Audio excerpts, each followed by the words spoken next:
never supposed to find that road. I was driving back from a late shift, the highway stretching endlessly beneath the glow of my headlights.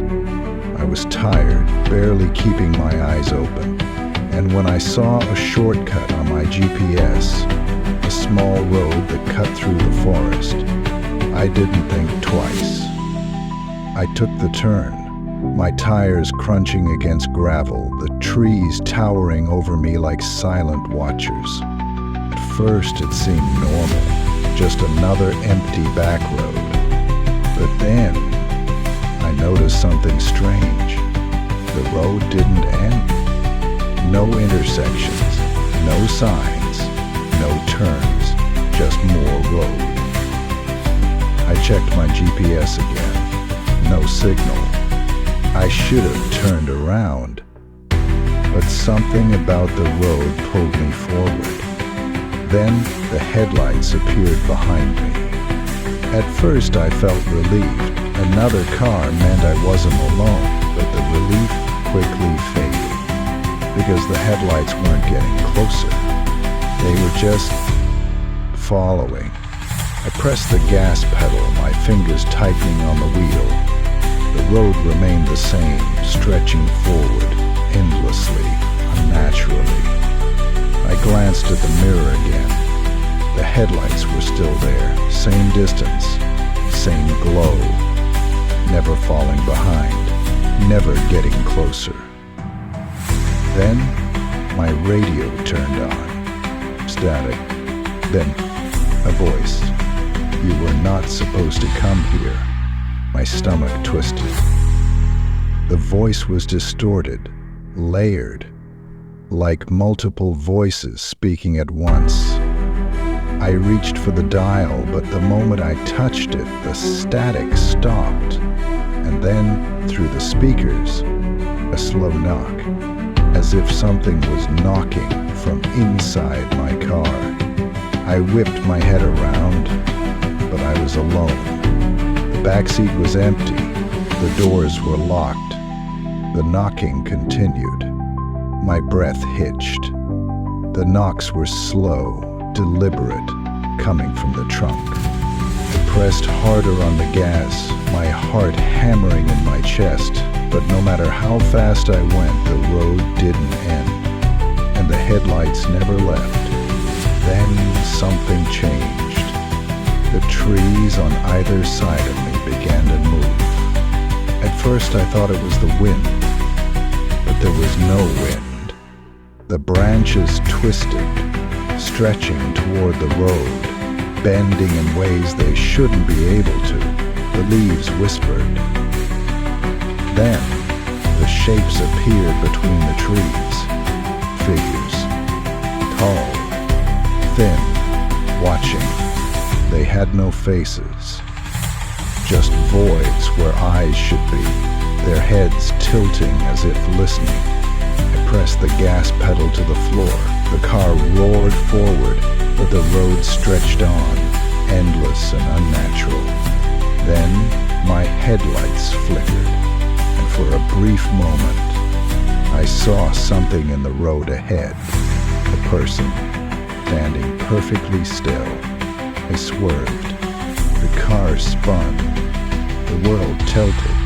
And then, silence. When I opened my eyes, the car was still. The engine was dead. The road was gone. I was in the middle of a field. No trees. No headlights behind me. Just endless, empty space. My breath came in ragged gasps as I stumbled out of the car, my legs weak beneath me. The air was thick, wrong, like the world had been peeled open and rearranged. Then I heard it, a knock. I turned.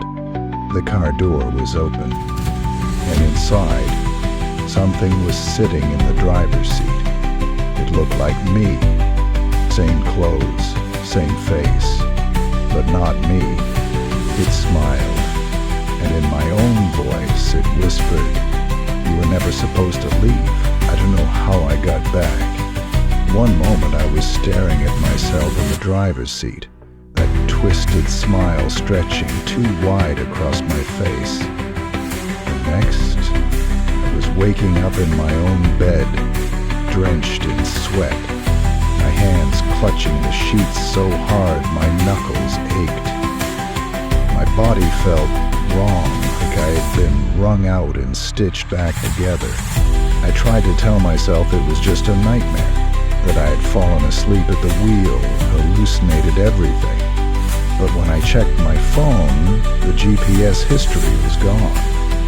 The shortcut, the road, everything, like it had never existed. But something had changed. My reflection didn't feel like mine anymore. At first it was subtle, a delay in my movements, just a fraction of a second too slow. The way my reflection's eyes seemed to linger just a little too long after I looked away. I ignored it, convinced I was just paranoid, that my mind was still tangled in whatever had happened that night. Then, the scratches appeared on my car, my apartment door, my bathroom mirror. Always 3, deep enough to strip paint, to carve into glass, like something was trying to get in. I barely slept. Every time I closed my eyes, I heard it. Knocking. Soft at first, but insistent. Coming from inside the walls, from my closet, from behind the mirror. Then, the radio turned on. I hadn't touched it. It had been broken for months. But suddenly, at exactly 3:12 a.m., it crackled to life, static hissing through the speakers. And underneath the static, the voice, layered, familiar. Mine. Let me in. I ripped the power cord out of the wall. The static didn't stop. That was the night I saw it again. I had just come back from work, exhaustion pressing into my bones. I barely made it inside, slamming the door shut behind me, leaning against it, trying to catch my breath. And then the lights flickered. A single knock echoed through the apartment. I turned. The bathroom door was open. I always kept it closed. The mirror inside was fogged over, like someone had been breathing against it. And in the reflection, a shadow stood behind me. I spun around. Nothing. But when I looked back at the mirror, the shadow was closer. It ran. I grabbed my keys, threw open the door, and bolted into the night, my pulse pounding in my ears. I didn't stop running until I reached my car. My hands shook as I jammed the key into the ignition, my breath coming in ragged gasps. The headlights flickered on, and in the rearview mirror, someone was sitting in the back seat. I didn't move. I couldn't. Then, a whisper right against my ear. You were never supposed to leave? I don't remember driving. I don't remember getting to the motel. I just remember waking up here. The walls are thin. The air is heavy. The mirror above the sink is covered with a towel, but I can still feel it watching me. And now, the knocking has started again, but this time, it's coming from inside the mirror. I haven't slept in days, not since the mirror started knocking back. I left the motel that night barely stopping to grab my things. The knocking followed me, echoing in my skull long after I drove away. I didn't know where I was going. I just needed to get somewhere else. Somewhere far from reflections, from locked doors that didn't stay locked. from things that wore my face. I ended up in a diner just outside a town I'd never heard of, the kind of place that only existed on roads you weren't supposed to find. The neon "Open" sign buzzed against the dark, casting an eerie red glow across the empty parking lot. Inside, a waitress with tired eyes poured me coffee, barely looking at me. I tried to tell myself I was safe here, that whatever had followed me was still back at the motel, locked behind glass. Then I looked up. There was a mirror behind the counter, and my reflection wasn't drinking coffee. It was staring at me. My stomach twisted. My hands went numb against the ceramic cup. The air around me shifted, the fluorescent lights above flickering like something had just walked beneath them. Then the reflection smiled. Not a normal smile, not a human one, a knowing smile. And then, with slow, deliberate movements, it raised its hand and knocked 3 times, loud enough that the sound didn't come from the mirror. It came from the diner door. The waitress didn't react. No one did. It was like she didn't hear it. But I did. I turned my head, my pulse hammering, and saw a dark figure standing outside the glass. Tall, still, too familiar. The red neon sign flickered, and for just a second I saw its face. Mine. Then the lights cut out. The entire diner plunged into darkness. I bolted out of my seat, knocking over the coffee cup, the scalding liquid burning my hand, but I didn't care. I needed to get to my car. I needed to leave. The moment I reached the door, the lights snapped back on. The figure was gone. But when I turned back, so was my reflection. The mirror was empty.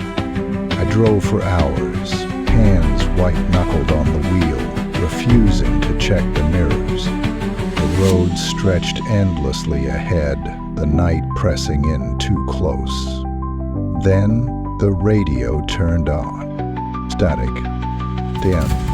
A voice. My voice. "You're going the wrong way." I slammed my hands over my ears, but the voice didn't stop. "You're going the wrong way." The headlights flickered. The road ahead changed. I wasn't on the highway anymore. I was back on the road, the one I swore I'd never take again. My breath came in sharp gasps. The trees on either side of me loomed taller, their branches stretching like fingers, reaching.